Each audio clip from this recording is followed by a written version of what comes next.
unstoppable dream is to find that 10,000 people out there and to really connect with them and to help them be able to live their best lives through yoga. So yeah, I just want it's to change the world, you have to change yourself from within. And I think if each one of us looks inward before we go outward seeking our external pleasures, we can really make a difference in the world.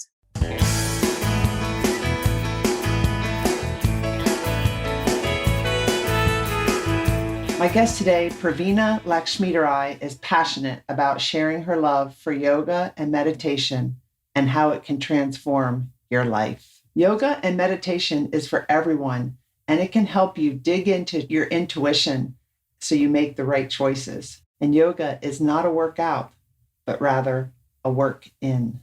Praveena reminds us that our bodies need movement and our minds need stillness. And I can tell you that stillness is something I did not practice enough prior to retirement. And I'm learning so much more about how stillness can help me live a more intentional life. So if you're like me and you think that yoga is only about the moves on the mat, or at least how I used to be, I've learned a lot more about yoga since I retired. But if all you know about yoga is the moves on the mat, really listen to this episode. If you want to be more present, if you want to be more proactive and not reactive, if you want to learn how to quiet your inner critic or your monkey mind, listen to this episode. Praveena also talks about ways to take yoga philosophies off the mat. If this is your first time listening to the Onward Podcast, welcome. I'm Emily Harmon, your host. I'm passionate about living an intentional life and helping others do the same. And I started this Onward Podcast initially to feature authentic conversations on facing adversity and moving forward. And over the next few months, it's going to transition. We'll have some conversations about that. And then other conversations are going to be more about how to live an intentional life, how to be more authentic, how to release any fear that we have of what other people might say or think so that we can live the life of our dreams with confidence. Now let's get to the interview with Praveena. Praveena, welcome to the Onward Podcast. Thank you, Emily. Thanks for having me today. I'm so excited to have you. It's 7:00 at night here. It's like 9:15 or so in the morning over there in Australia where you live. And we met because we're in the same coaching program, right? I know. How cool is that you can just go beyond all these time zones and just connect? I know. It's awesome. And I don't know, for some reason, I just felt an affinity with you. I kind of connected with you. Maybe we started about the same time or whatever, but I've enjoyed working with you as we both develop our movements, or mine's called a movement. What's yours called? Yeah, mine's a yoga movement as well. Every pun intended. Yoga movement. That's awesome. Every pun intended. So tell us why you started your movement. Well, yoga has been life-changing for me. And I think it's something that I've always been connected with right from my childhood. And it's just been a way of life. But then I guess once I moved away, to do my higher studies and everything, came to a whole new country away from India, leaving my parents and my family, and moved across the world to Australia to pursue my dreams. And I found that I just got stuck up in the rat race and I stopped doing yoga. There wasn't that connection, that community to start off with. So once I sort of dwindled away, I did notice that some things weren't right. And especially when we all go through different phases in life. And I did go through a tough patch myself. And it was when I actually hit rock bottom that I reintroduced yoga into my life. And that just helped me pull myself out of the hole a lot quicker and a lot more efficiently. And I'm very grateful for yoga. And it's just amazing. It's very subtle, but it brings lasting changes. So what you just said made me I want to think so many questions. I mean, like, how old were you when you left India to go to Australia. And what made you do that? Did you go by yourself? I got a lot of questions for you. Yeah, absolutely. I know a lot of people call me crazy, but yeah, I think it was around 22 when I left India. So I just completed my bachelor's then. And at that age, you think the whole world's out there for you to explore. So I don't know why, but Australia just always caught my fancy, and just the whole adventure area and just those beautiful landscapes that you see in all the postcards. So I was like, that's the place I want to live, and made a plan and made it happen using the excuse that I'm going to do my master's. Of course, I had to have a reason. That's amazing. That's awesome. And so you went by yourself at age 22. That's right. Yeah. And was a totally whole new different culture, and the Aussies have got their own slang. So just trying to understand everything and just mingle in. So yeah, I mean, you have an Aussie accent though. Oh, thank you. I think I've been here for over 10 years now. So I think I've sort of just absorbed it. Yeah.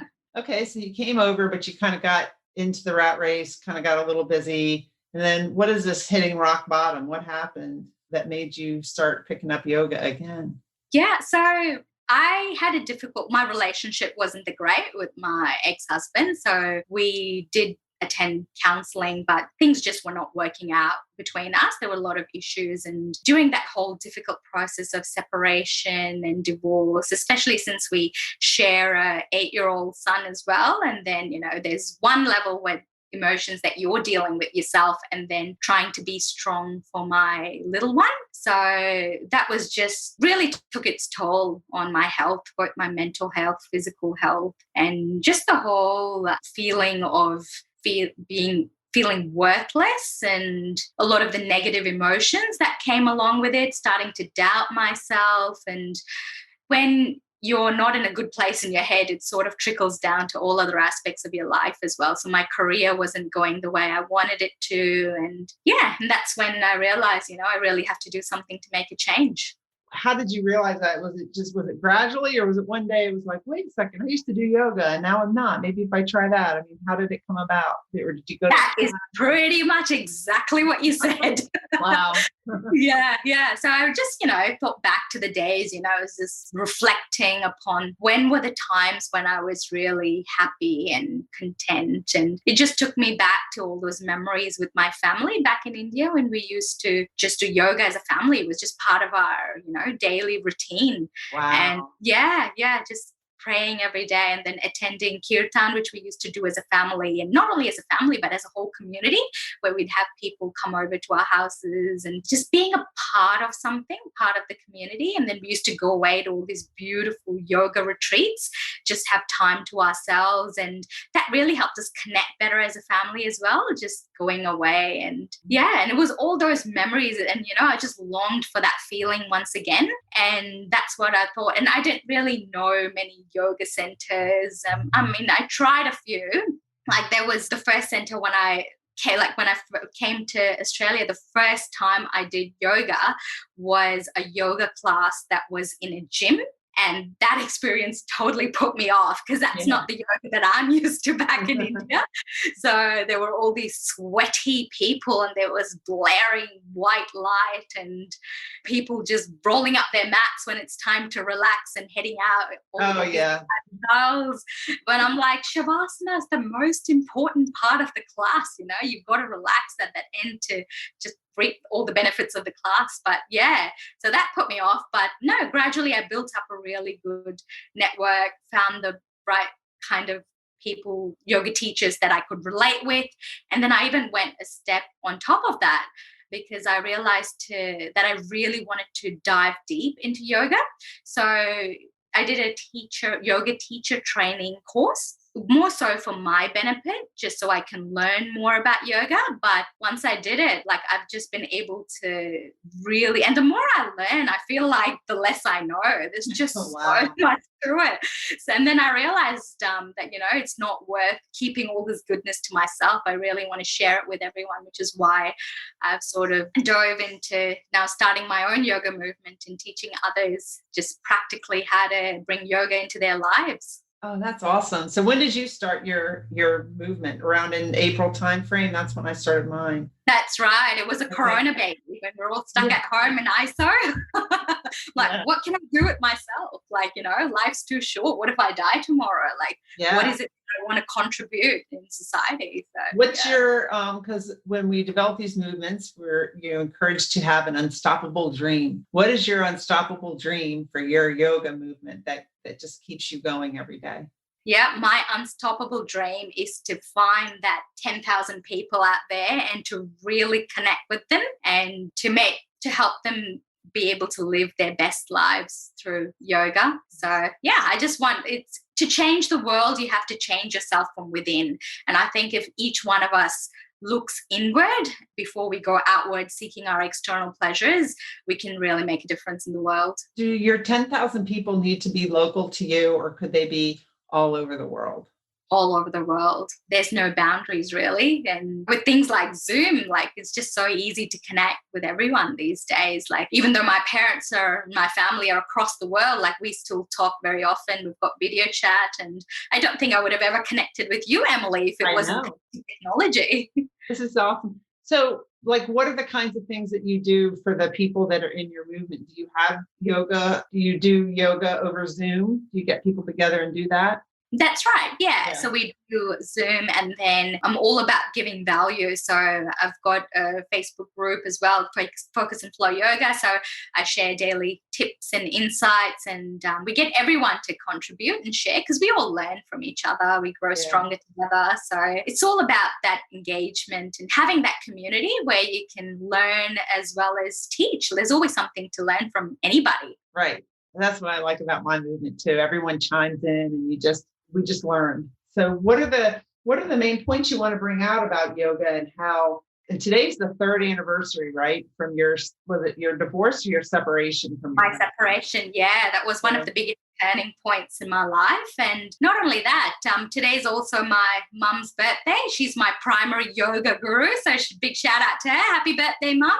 Happy birthday, Mum. That's awesome. That's awesome. Yeah. So it's kind of a cool day, kind of cool that we're having this interview on this day. And I think you scheduled it a while ago. And I remember you telling me when you scheduled it, it's a big day for me. It's an anniversary day for how my life changed, for when my life changed. Right. So I'm very grateful to you, Emily, for sending me out that invite, because I think this is a great way to celebrate for me. Yeah, it is. It is. And does your son, how old is he? 8? He's 8. His name's Ari. He does yoga too, right? I've seen him He does. Yeah. He's quite into it now.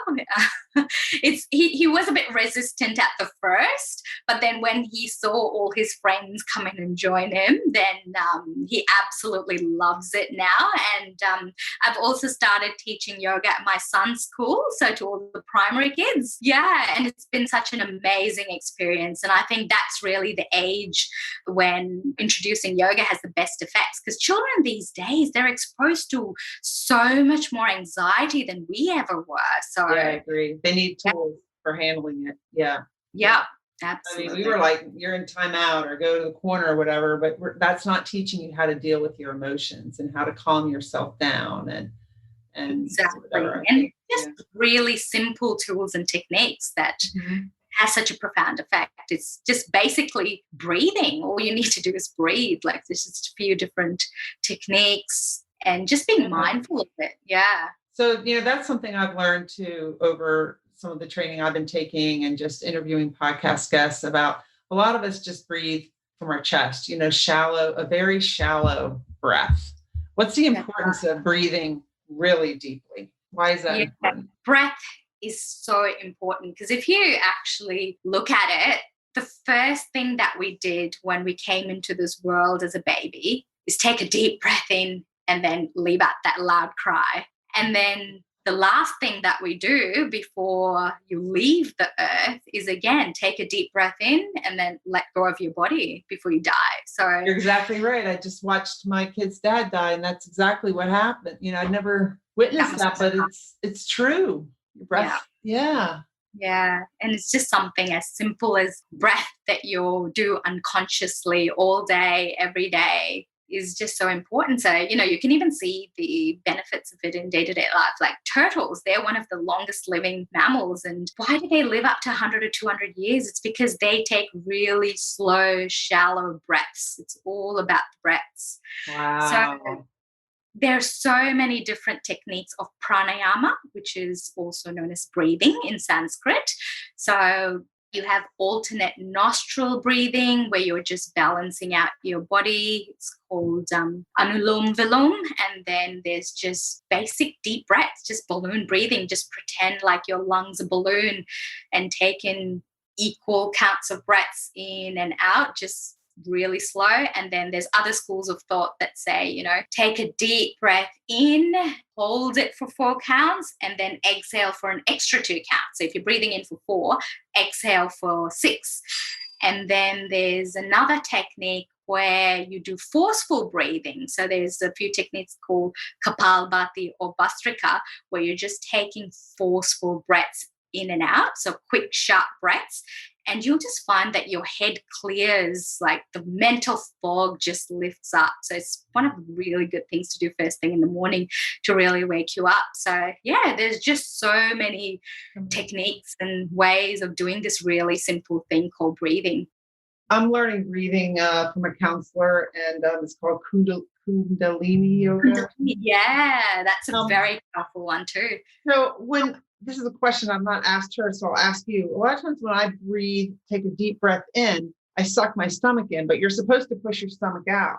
Correct. Yeah. So that's just basically to give your chest room to expand. So yeah, it does mess with your head a bit, but once you're consciously practicing it, you'll get the hang of it. Yeah. So the more you expand your rib cage, there's more capacity for your lungs to take in that oxygen.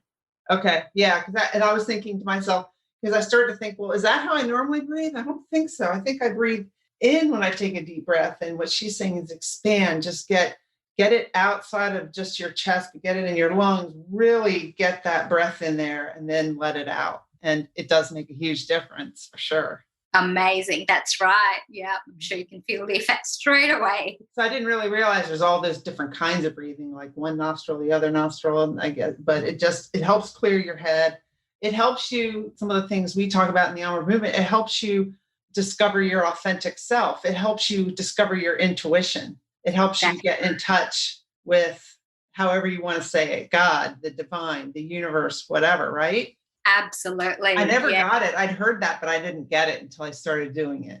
Yeah. It's amazing how there's just some really easy and simple tools to just be able to tune into our intuition much deeper because every little decision that you make shapes your life. So it's just tuning into your breath, and a little bit of practice every day goes a long way. So even when you're just standing in queue for something, instead of huffing and puffing away, use that 2 or 5 minutes to just take a deep breath in, just becoming aware of your surroundings, be present.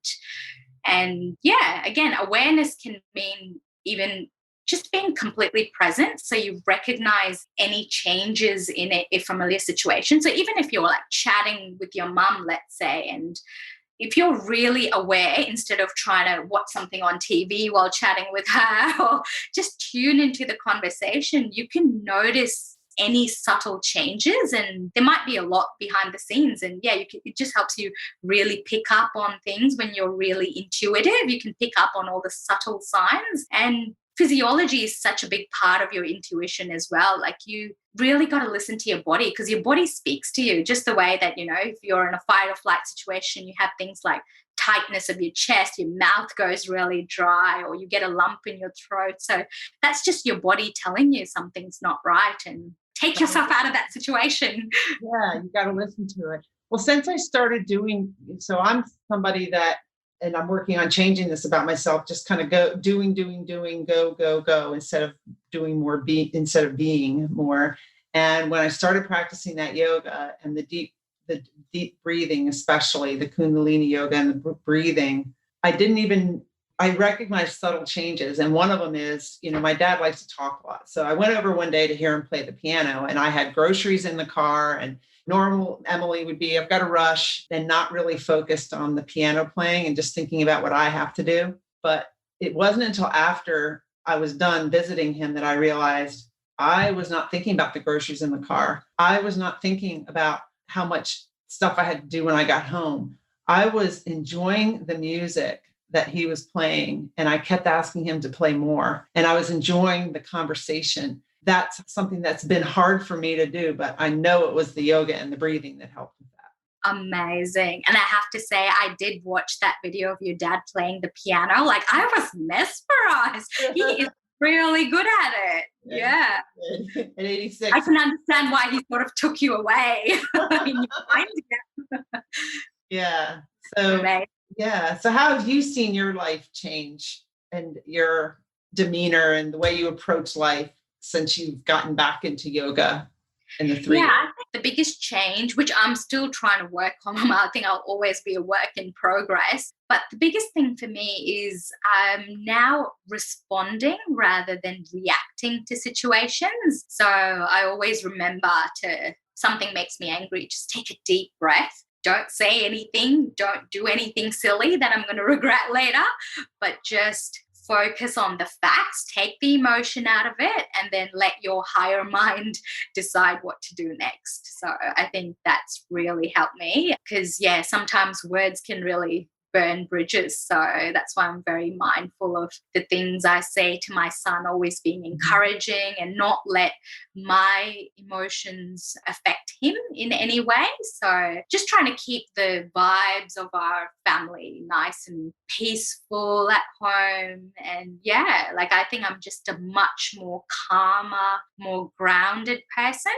And again, just doing yoga, one of the core things in yoga is finding a balance. So even when you're just standing in a simple tree pose, sometimes I find like one side of my body is a bit more balanced or stronger than the other side. So I then try and take that yoga off the mat and try to balance things in my life as well. So just looking at my life and the different aspects of it and seeing, okay, how are my relationship? How's my finances? Is everything in a balance? Is there a particular area that I need to work on more? So there's a lot of ways you can actually take yoga philosophies off the mat. So that's interesting. So all right, so you're having trouble balancing on the mat, might be a signal that your body's sending you that maybe there's other places in your life that you're out of balance. That's right. Yeah, it's all interconnected. That's what yoga is. Yoga means union. Yeah, so you're just connecting. It's not just connecting with other people, but it's also connecting with nature. So some people might be like, oh, I've never done yoga before. But even if you're out in the ocean, you're riding a wave, like you're connected with the ocean, you're in the moment. That's being mindful, and that's doing yoga. Interesting. Why don't doctors prescribe yoga? They might casually say you should exercise more, but it's not like yoga. They want to just give you a pill for your anxiety or whatever. Yoga would be, do you see doctors prescribing that more or telling people more to do it? Or what do you see? I really wish they would. Yeah. Oh, I can totally agree with you. Like that would have so much great benefits. I'm not saying don't go see your doctor, but in conjunction with that, like that could really bring life-changing effects and maybe just much more faster because everything's all linked together. So I do work at a dentist as well, and I know my dental colleagues, they do talk a lot about yoga. So I guess if you're more aware and if you've experienced it for yourself, you definitely talk about it more. So I think that's a great area. And you've just given me a great idea, Emily. Yeah. I'm just going to talk to some more doctors now. Well, here in the United States, I've interviewed this Mary Ellen. She calls herself a modern medicine woman. She's a shaman. And I used to work with her when I worked for the Navy, but she's approaching community doctors and stuff with her energy healing. And she's got I can't describe everything they do, but a Novathor machine and a float tank and all this stuff, but insurance won't cover it. And I think part of it's just driven by big pharmacy. And I'm thinking that the way of the future is more yoga, is more meditation, is some of these other healing remedies, modalities or whatever. I couldn't agree with you more on that one. Absolutely. So what's your favorite yoga pose? I knew that one was coming. To be honest, it's a really simple one. It's Shavasana. So just lying down on your back. I'm more of a relaxed, grounded pose. But yeah, in saying that, I do enjoy the vinyasa style yoga as well. So just a lot of flowy movements. But no, Shavasana's got to be my number one favorite pose, the corpse pose it's called.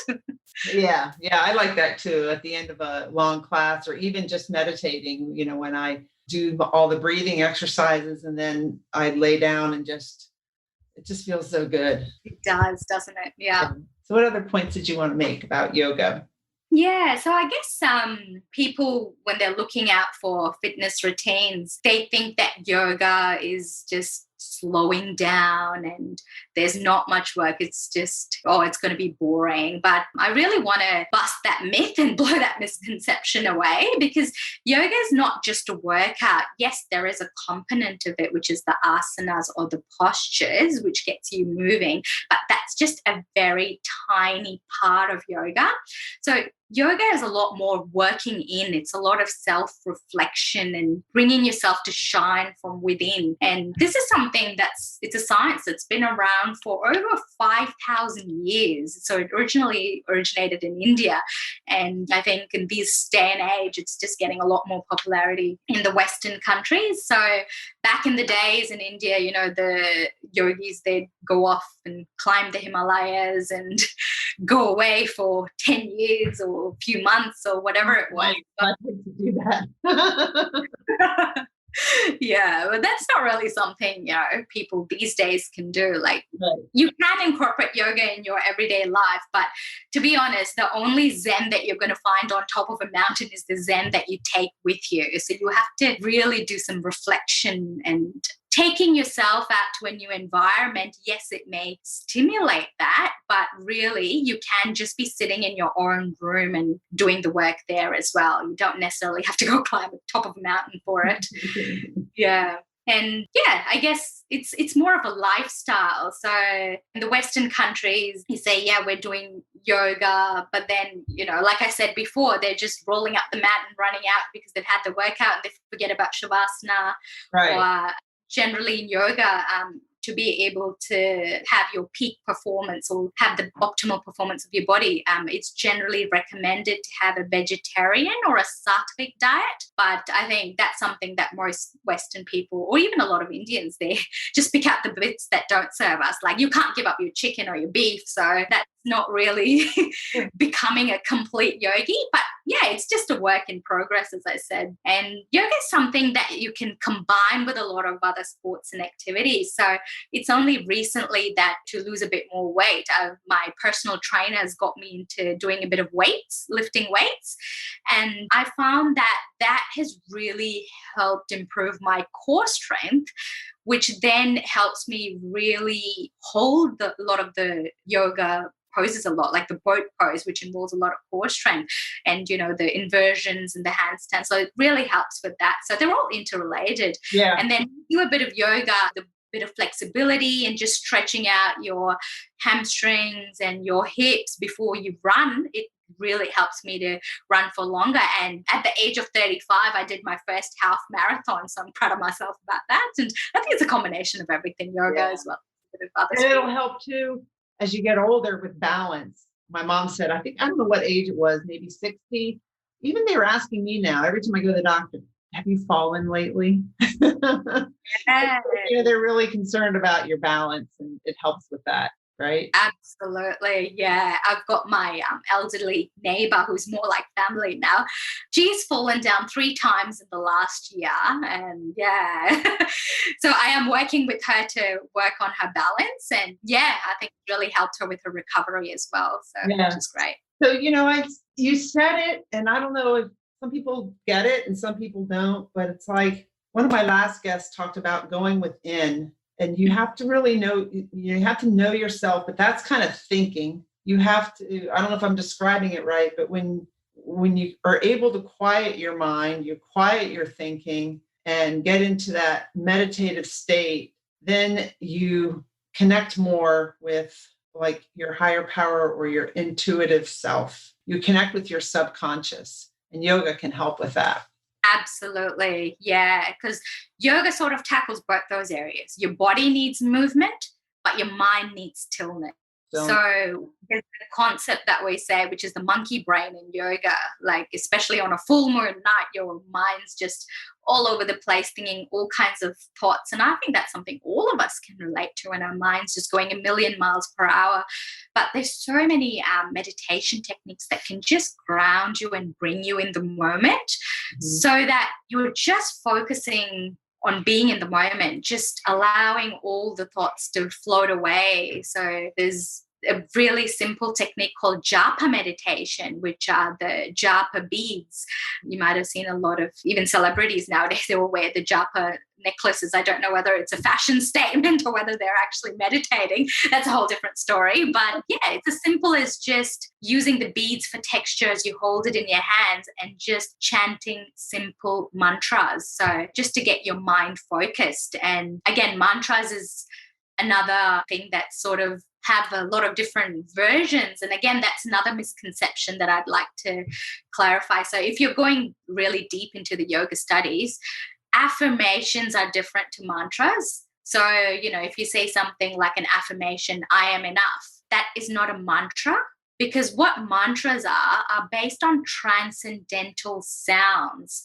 So there's a lot of different mantras that, for example, Om. Om is a really spiritual sound, and they say the sound originated because that was the sound of the universe, the sound that the universe made when it was first created. It's the primordial sound, and that's why it's so powerful. And there's mantras like Om Namah Shivaya, which also means, which incorporates the 5 different elements. So earth, air, fire, space, and all of that. So there's a lot more to mantras, and it's very different from what affirmations are. So it's sort of like these mantras or these transcendental sounds, they are connected to a PowerPoint, and that can really lift you up. So they're a lot more powerful in helping you go inward. Whereas if you are just saying a mantra, just something, positive, just a positive sentence to boost yourself up, and you keep repeating that, yes, it's good to get you in the right headspace, but it's just like a switchboard plugged in, but it's not actually turned on. So there's a difference there.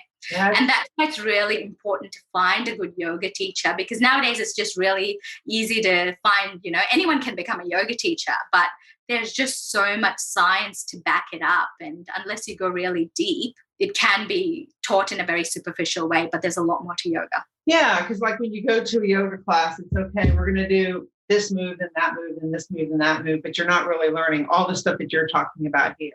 How do you find a yoga teacher that does that? Like, how do you find a good yoga teacher? Well, here's right here.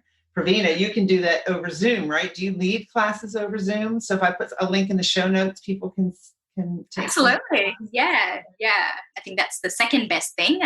In person is always the best because you have the whole environment, that space, having a nice scent, aromatherapy in the background, dim lighting. But you can create that same environment for yourself at your home, and we can connect that way as well. So yeah, I guess it's really one way is to know your yoga teacher more. That way you really connect, because a lot of it is also based on life experiences, and it's not all about just yoga, because a lot of it sort of flows into life, as we call it, as well. So yeah, that's a tough question for me to answer. I'll let you know if I can add to that answer. But I guess you just have to and find a teacher that seems to know about it more than just the moves, because yoga isn't just different poses. It's more than that. Absolutely. There's so much more to learn, and you want one that really has a passion for it. Exactly. Yeah. Your parents still do yoga? Your mom? Yeah, they do. Yeah. They've visited every yoga capital in India and abroad. So they've been to Rishikesh, which is actually the yoga capital of the world. So that's where you'll find a lot of the yogis and all that. But in saying that, again, you've got to be mindful of the yoga teacher you choose, because again, there's a lot of con men because it's got that much popularity. So yeah, just being mindful and doing a bit of research before you take time off and travel across the other side of the world to go to Rishikesh. And then they've been to the Isha Yoga Center, which is down south in Coimbatore, which is again through Sadhguru, who is again very popular worldwide. Yeah, I think currently touring in the United States. So yeah, Mm-hmm. so they dive deep, and I think I've got a lot of my knowledge and passion through them, which I'm very grateful for. Mm-hmm. And I'm in the process of passing it on to my son too. That's awesome. So what can people expect if they join your movement? And tell them the name of your movement and what they can expect, which is a Facebook group for now, right? But that's right. Yeah. So with the focus and flow yoga movement, that's all we're focusing on. So just focus. So it's just going inward and finding the things that are meaningful to you. Because as anyone who does yoga can call themselves as a yogi, but there's a lot of qualities that we'd like that a yogi, including myself, that I'm still working on improving on. So again, if you go back into the literature, so the Bible of yoga is also known as the Bhagavad Gita, which dives deep into yoga philosophy. So it's basically just a guidebook on how you can live your best life. So it also includes like all the 8 limbs of yoga. So there's a lot to yoga. So things like developing, integrity, all the good behavior, like being truthful, being non-violent, not stealing, things like that, self-discipline. And then there's asana, which everyone's usually familiar with when they think of yoga, just twisting yourself into pretzels, thanks to Instagram. And there's pranayama, which is the breathing we talked about. And then there's also pratyahara, which is going beyond your senses, so transcendenting that. And then there's dharana and dhyana, which is concentration, meditation. And the last or the highest part is samadhi, which is also known as moksha, reaching that level of ecstasy when you're just happy all the time for no reason at all. And that's the ultimate goal in this human life. Yeah. I mean, I see so many people looking for happiness and joyfulness on the outside. Like once I find a new boyfriend, once I find a husband, once I get a better job, once I do this, once I buy that nice outfit, really the happiness and joy is all within you. Those things are just fleeting. That's not what's going to make you happy. That's right. Absolutely. Hit the nail. You find that. Mm-hmm. It can. Yeah. And it's not hard. Everyone can do it. Yoga's for everyone. Praveena, thanks so much for being on the Onward podcast. Thank you so much for having me, Emily. It's been an absolute pleasure connecting with you. Thank you for listening today. If you like this episode, please share it with somebody else that you know would benefit from hearing it. And please subscribe to the Onward Podcast wherever you listen to your favorite podcasts so you don't miss an episode.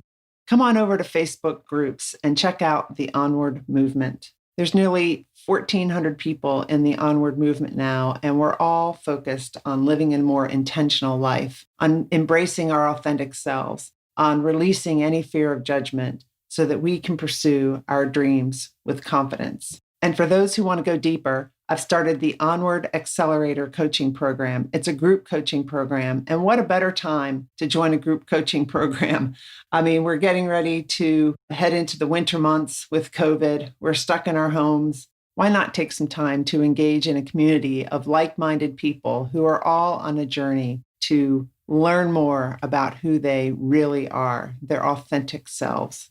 If you're interested in learning more, just go on over to my website, emilyharman, HARMAN.com, and go to the Onward Movement section. And there's plenty of ways to connect with me. And you can schedule a short phone call and we can have a chat and see if this group coaching program or the Onward Movement even is right for you. Enjoy your Thanksgiving, everybody. I know that this is going to be a tough winter with COVID getting worse. We're all being advised not to gather in too large of groups. I made a tough decision to not eat Thanksgiving meal with my brother and his family. You know, I live near my parents and I go and see them often, and they're not young. And my mom's had 3 different kinds of cancer. So I want to respect their health. I want to stay healthy as well. I just pray for all of my Onward Podcast listeners. Please stay healthy. And I hope that you have a wonderful Thanksgiving.